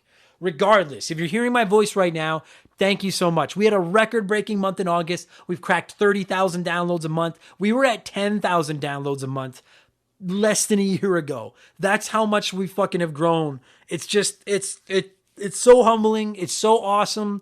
I'm so excited to see what the future holds. Onward and upward. I have no plans on missing weeks of the episodes or anything like that. Next week for episode 165, it's going to be another one of our revisited series, as we've done with episode 105, 115, 125, etc., so on, where we talk about games we talked about in the very infant days of Remember the Game, when we didn't know what we were doing. And next week, my old buddy Mark McHugh will be returning to the podcast, and we're going to talk about the Mario Party franchise. Not any one game in particular, because they really all kind of blend into each other, but we're going to take another look at Mario Party, which, look at your palm right now. Have you got a scar from burning a fucking hole in the middle of it? Because if so, you should turn into this episode, because that means you grew up playing Mario Party. So I'm going to get out of here, thank our Patreons, and get on with my life. Thank you so much for listening, everybody, and I will talk to you again in 7 days or less. If you're a Patreon supporter, patreon.com/rememberthegame, $2 a month. You help me keep this thing going, and I give you podcasts on every Thursday and Friday. And I'm looking at it on my phone right now. It says there's 160, I don't know. Okay, I'm not actually looking at it on my phone right now. I brought it up on my phone, but my phone just crashed and it's not saying it. But there's like 160 some extra podcasts waiting right now on the podcast feed that are available instantly for $2 a month. And tomorrow for Expansion Pass, we'll be talking about things we miss about retro gaming. So thanks everybody. I appreciate you all very much. I love you. I'll talk to you again soon. Clean your controls, wash your hands, be safe. Get vaccinated. I don't usually talk about that, but please just get vaccinated. Just be safe, all right? And I'll talk to you guys again later. Cheers. Remember the Game is brought to you by our Patreons. I could not produce all the content I churn out every week without all of your support. So I would like to take a moment to thank everyone that has supported us at patreon.com/rememberthegame. And holy fuck, this list is getting long. Here we go. Get comfortable, everybody. Here we go. A huge thank you to Dave, Makeshift Mallow Money, Todd, Joe Buck, Ben Drinkin, Sharonic, Andre, Stupid Monkey, Freezer Burnt, Tyler, Michael Mathis, Fake McHugh, Josh from Press Start to Join, Jeffrey Mathis, Shaylee, Keegs and his stupid arrow handle, Jin and Chris, James Clark, Sean Razine, Dave McGee, DNA Gaming, Joe Gillespie, Nathan Warzica, Ashley Cronenbitter, Ben Booyah, Slick Rick, Evan Refused, Doug Dorn, Chris Fleury, Josh Morgan, Charlie Madero, Scott V, Rex Sheldon, Andrew Wright, Gary C, Divalk, Luca Reskigno, Kate Roberts, They Call Me Badger, Joe Mack, Desert Tortoise, Jordan, Duhow, Kevin Hufford, Jason Cortez, The Good Enough Gamer, Fraser Burns, Brian McKay, Alex Martinez, April Sane, Nick Sills, Vlad Steen, Kyle Paul, Mark 209, Lil Bunny Fufu 89, Matt Brown, Ben Busha, Angry Ticks, Aaron Cuphall, Dan T, Dave Thompson, No One Cares, Mackenzie Wheeler, Brandon O'Brien, Chris Campbell, Chuck Schlarp, Wyman Brooks, Yamcha, Scott Brooks, Leon K, Adam Chirello, Dario Omen, Stitch, Aaron Lawson, Miklos Blackshaw, The T-Word, Michael Haig, Mr. Nick, Matt McLean, Brian Ransom, Miles from BringBackRetro.com, White Burrow, Chris Knife 007, Nathan Tremblay, Mark Jones, A-Town, Andre SJ Flash, Brian Medeiros, Tom Kite, Danny Vega, David Ray, Geek Life Radio, Morgan, Ryan Yeager, John Quack, Zane Donovan, Adam J, S2S, Jer Bear, Arpad Bodos, Ryan Kinchin, Tommy Reynolds, Defunct, Mike Maloney, Christopher Russell, Brian Bayshore, Retro Ghosty Ghost, X-Water, Vincent L, Very Cool Dude, Jay Clutch, Starl Probin, Tim Riel, The Giraffe, Jared, PB McFadden, G9PSX, Tim L, Dominic S. Thompson, Martin Greenwood, David Schnatterer, Wolverine Films, Peebs, Silver Grunion, Mr. Satan, Raging Demon, Poops Loomis, 8-Bit Bovey, Pat Duddy, MPG in Buffalo, James Anderson, Amy Gillen, Dana Wutchraw, That One Kid Nick, Potato Bob Guy, Mad Shibs, Mercury 869, Derek Jane, Rodrigo Tomazzi, Kelly, Jesse Clark, Pie Messiah, The Honest Pokemon Trainer, Brocken Newcomb, Zootroy, Mfelf, A Novel Console, Kayfabe 5150, Example Text, AJ Jones, JB Retromania, Ferdy Martinez, Troy Zuniak, Brendan Hine, Boognish, Wolfgang Darren, Ninja Lunchbox 79, Mr. Meeseeks 0406, Derpamus Prime, Seriously Ron P, Sam Wright, Retro Bismal, Andy Hudson, John Byrne 86, Paul Bullard, Joshua Davis, Stefan Fukasawa, Thor the Hammered, Kinslayer, Rogue Agent, Jafar. There's still 200 more of these. Thank you. Mick Jr., Mega Man 2 OG, Good A, Goth C, Dane, Aaron Baker, Lord Finish, K-Jam, Chris Coplian, Spencer C. Weiss, Mandingo 2021, The Saturnian, Cody Poland, JMC, Logan Hale, Doogie, Matt McLean, Pizza Power, Super Nintendudes, Nathan Freak, Mike Burks, Trevor Sevenoaks, Ryan McCowan, Kerry Waka Waka, Fob, Paul Zoe, Wolf Magic K21, Johnny CCDC, Joel LeBlanc, Raul Aguiar, I Worked at Subway, David Phillips, Corey Street, Gary Heather, Carmichael Nicholas, Squints, John DiGiazzo, Tense Sparkster, Omega 88, Swedish Fish, Nathaniel Shelley, Explode Processing, Tim Chambo, Chowdy Loudy, Joseph Gonzalez, Dan Wagner, Daniel McKee, Candido, K-Cuz, Guest House Productions, Bones02, S2 Von 5000, Titan 420, Jose E. Marco, Seth Mayfield, Tom Calvert, Chris Freeman, Kyle Bolton, Scarlett, Zonko 504, Lee Sparks, A Sharp J, Oprah's Iron Fist, Tom Maya, Adam Ferrer, Russell Aldridge, Chris Dory, Classic Crusade, Big G, Shannon Willis, Scott Roseberry, Karth from KOTOR, Sean Radford, Chance McCoy, Josh Valentini, Hammond Egger, Ronnie Sachs, PK, Jeff Bergeron, Ian Watts, Dale Baker, Joe Kirby, Captain N, Owen the Game Furchuck, Super Dave, Plucky Beast, Matthew Day, Broken Spoilers, Harmonies David, Game Nomad Misi, Tristan, Jerry Robinson, Emily Luna, Kenneth Michael Brown, Leigh Evans, Daniel Stidham, Darth Obvious, Master Boy, Leon Napskog, Trapper Keeper 1000, Daniel, Astro Alpaca, Rob Strothman, Ryan Groinus, Kaiser Dragon, Pee Pee Poo Poo Cuckoo Pants, Kyle Dodd, Jared Boschlian, Stu Bergerick, Eden Awaits 1981, Tunable Power, Barrow, I don't know. The Gray Bearded One, Dan Taylor, Swanee, Hayes 87, Lukey Mull, Danny Proudfoot, John Woodruff, Angel Cortez, Dusty Salad, Chris Meisner, Randy Barrage, Neo Nevis, Andy Spilling, Brian Spreitzer, Michael Clark, Chalupa Cabra, Thomas Simmons, Sean Byron, Rocker Dude, Saskatchewan River Pirate, What Great Gaming, Mikey NL83, I Am the Mutt, Juga, Brian Sherborne, Joseph Champity, oh God, I'm sorry, I suck at this. Just a Fish, Adam Stank, Generic Shilling, Nope Q, Beth, Rob Kingsley, Benny MB, Shadow Annex 626, Vomit the Soul, Strife 89, Thermopolis, Paul Rutkowski, Liam, Mika Aviel, Chris Daniels, Gareth Dunn, Matt Denzalo, Evan, King Caruso 64, Davy Boy, Michael Bayshore, Eric Chavinius, Matthew and Jules Forever, Holmes, Ryan Gibbons, Dan S., Adam Goldstein, Beagle the Butch,